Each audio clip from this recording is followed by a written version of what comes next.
Konnichiwa, friends. Today we're at the Cat Temple.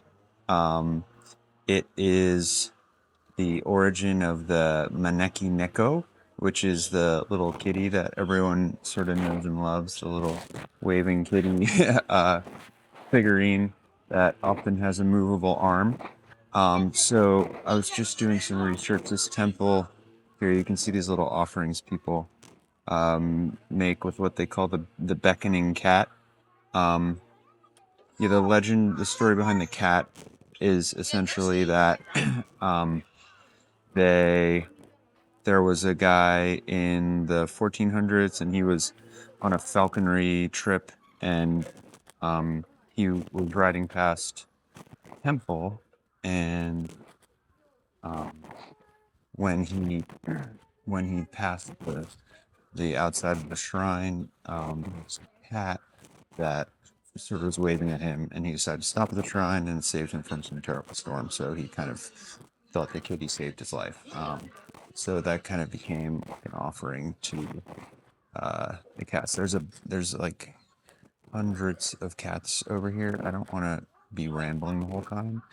Um, so I'll record that in a separate shot and overlay it over this part.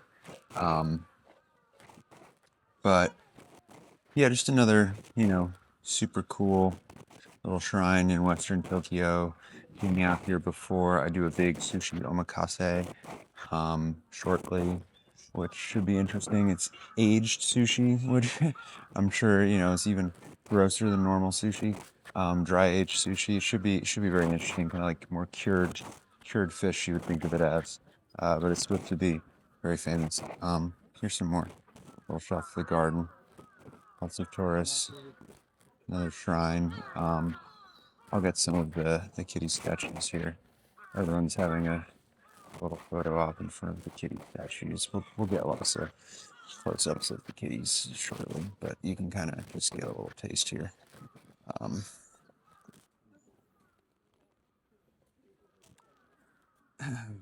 yeah. So what happened yesterday? Yesterday I had two dinners, which was exciting. I had made a reservation at 5 p.m. for this legendary TikTok burger place called Hikiniku to come. It was absolutely incredible, worth the wait.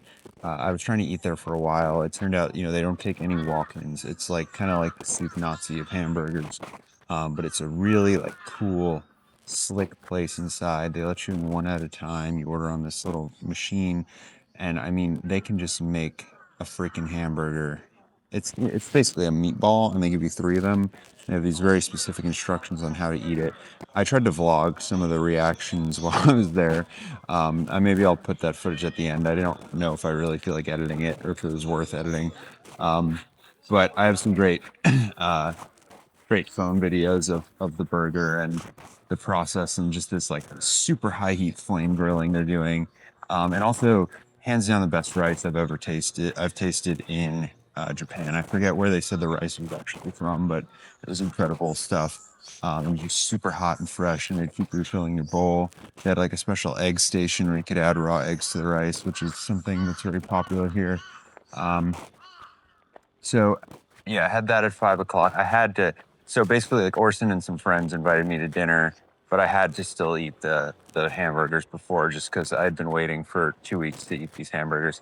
Um, so that's great. I'm gonna go try some other viral hamburgers because I'm kind of falling in love with the Japanese hamburger. I have a big prediction that the Japanese hamburger format will sweep the United States as well. It's like too tasty to not make it over the pond. The technique is just incredible. So yeah, did that. Then had to kill some time before we ate dinner at 8:30. So I had to kill some time. I went to an electronics store, and this is actually a new camera. They updated the version of this little gimbal gizmo, and I couldn't resist getting my hands on the newest model, which has a bunch of fun improvements and stuff like that. So I'm probably gonna try to sell the other one at like a Japanese pawn shop. Um, it's still worth a good amount of money. Uh, but yeah, I don't know, having fun shooting on this. I should look a little better and a little clearer potentially. Um, so made that purchase, then just walked around until dinner. Um, Dinner was at this like very low key sushi spot, like kind of a neighborhood sushi spot in Nakamaguro, which is near where I was staying last time. It's very cool. It's kind of like I don't know how to describe it. Almost like a Tribeca Soho, not quite Tribeca, but like a low key, classy Williamsburg vibe. Lots of good like just locals hanging out at nice spots. Uh, Quiet like riverside vibes and stuff like that. Um, the sushi was incredible. I'll put some photos of it. I know you guys don't love sushi, but um, it was really some of the best we had, and I got a really cool souvenir cup after that. Um, Here, some more kitties. Some photos of this. Um,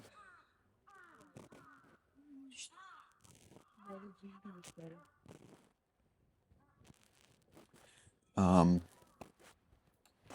yeah, and had dinner with Orson, his friend he was traveling with again, and these two kind of club kids from New York who were dating that Orson knew through the DJ scene. Um, so Orson and his friend are heading back to New York today, but the club kids are hanging out, so I can stay with them and kind of.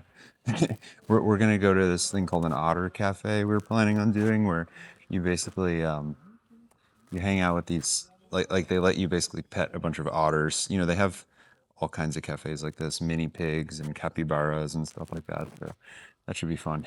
Um, and yeah, what else happened? Oh yeah, after that we went to this little like almost like it was like kind of like an Americana vibe, like a diner, and um, just kind of hung out. And you know, it's funny you can smoke cigarettes in these places. Um, and Sorry, the gimbal is like freaking out. Um, you smoke cigarettes in these places, but we went there because it's Orson's favorite carrot cake, and my God, the I wouldn't have wanted to try it. I don't usually like eating at midnight, but I had to try a piece of this carrot cake, and it was so good. And like a big hefty slice of it was $4, and it's literally the freshest, like most delicious carrot cake with this one perfect layer of icing. It just you could tell that they made everything. They made the whole thing from scratch, probably that day.